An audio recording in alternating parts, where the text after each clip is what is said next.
one thing that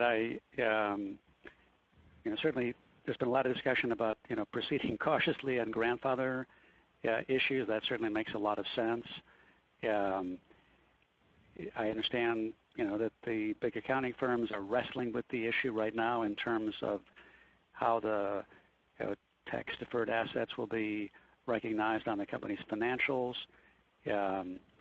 And they seem to be wanting to not be particularly aggressive and narrow in their interpretation of the grandfather. They're obviously still thinking about things, but I think they, may be inclined to proceed slowly and maybe get tighter once there's more guidance, and certainly when they get to the point of filing a return. But that's something that companies are needing to grapple with, and I think talking to their accountants about that is something that they'll want to do.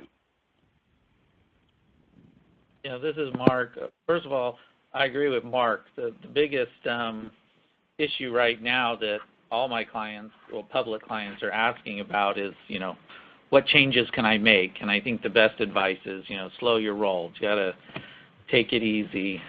With respect to the 83I, I think the takeaway there is that it can be helpful for some companies, and you'll have to evaluate whether you're that mid-market or whether you're that private company that an 83I will be helpful. And if it is, I think it could end up being a good retention and recruiting tool.